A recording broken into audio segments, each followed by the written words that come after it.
하나님께서 오늘 우리에게 주신 말씀 누가복음 1장 26절부터 38절까지의 말씀입니다.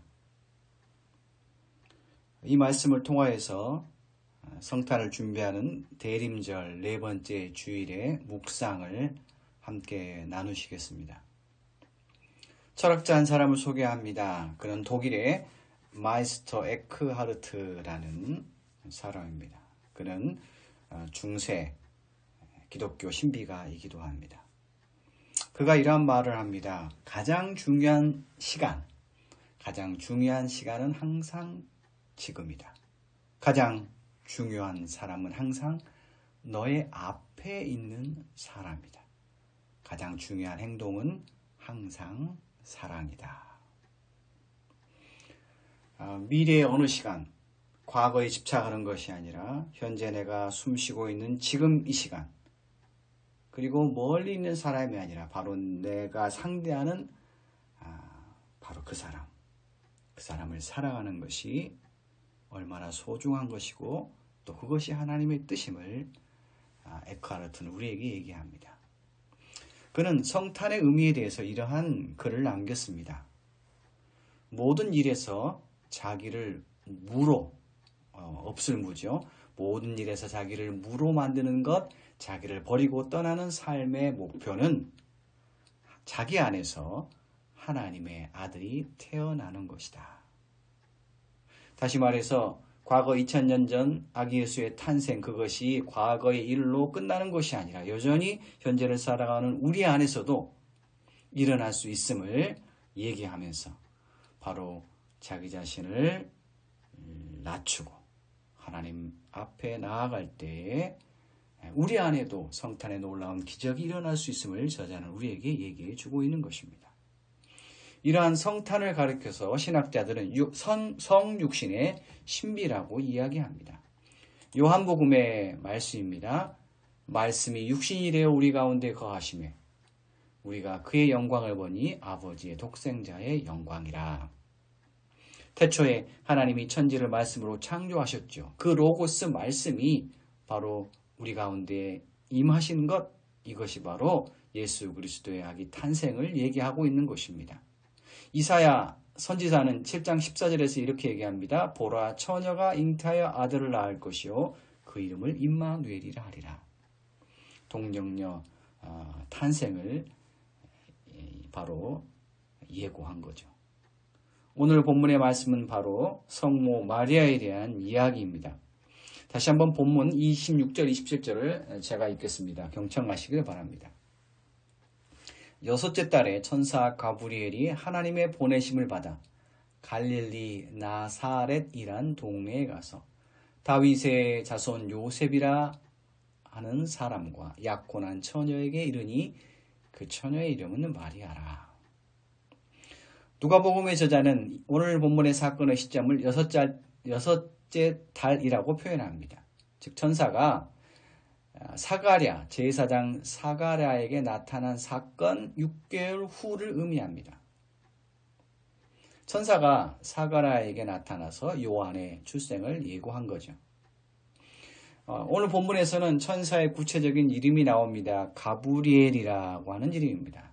이 이름의 뜻은 하나님의 사람이란 뜻인데 성서에서 언급된 천사의 이름은 미가엘과 가브리엘 뿐입니다. 이 가브리엘 천사는 구약 성서 다니엘에서 2번 나오고 그리고 신약 성서 오늘 본문에서 제사장 사가랴에게 그리고 성모 마리아에게 나타납니다. 자, 가브리엘 천사가 마리아에게 나타나서 이렇게 얘기합니다. 28절입니다. 은혜를 받은 자여 평안할지어다 주께서 너와 함께 하시도다. 은혜, 그레이스죠. 이것은 하나님의 조건 없는 무상의 선물을 의미합니다. 다시 말해서 마리아가 하나님의 조건 없는 놀라우신 선물을 받은 자라고 선언하면서 그에게 평안의 인사를 합니다.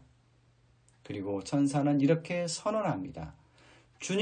하나님께서 너와 함께 하신다. 하나님이 너에게 함께 하실 것이다. 함께하고 계시다. 하나님의 임재를 선언하고 있는 것입니다.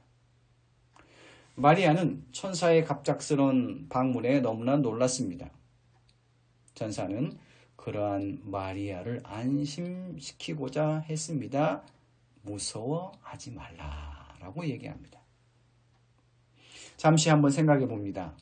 하나님께서 우리에게 무언가를 알리실 때, 하나님께서 또는 우리에게 어떤 일을 발생하게 하실 때 인간 편, 우리 편에서의 첫 번째 반응은 두려움입니다. 왜냐하면 그것은 인간으로서 우리가 결코 상상하거나 계획했던 사건이나 일이 아니기 때문입니다. 우리가 지난 3년 동안 코로나 팬데믹으로 얼마나 두려워했습니까? 전쟁 등 갑작스러운 사건 앞에 우리는 두려워할 수밖에 없는 연약한 존재임을 다시 한번 기억해 봅니다. 우리에게 필요한 것은 오직 은혜, 오직 하늘의 평안이 아니겠습니까? 주님께서 이렇게 말씀하셨죠. 평안을 너희에게 끼치노니 곧 나의 평안을 너희에게 주노라. 내가 너희에게 주는 것은 세상이 주는 것과 같지 아니하니라. 너희는 마음에 근심하지도 말고 두려워하지도 말라. 바로 하나님께서는 천사를 통하여서 마리아에게 평안을 두려워하지 말라라고 약속하고 있는 것입니다.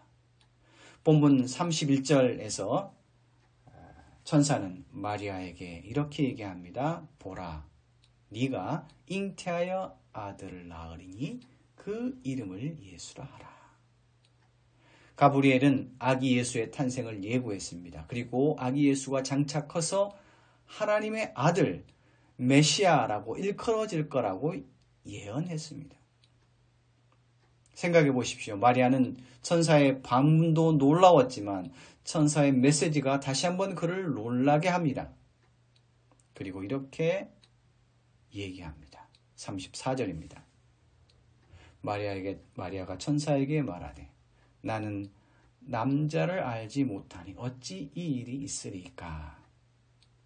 도무지 천사의 메시지를 이해할 수 없었던 마리아의 모습을 누가복음은 우리에게 잘 표현해 주고 있습니다.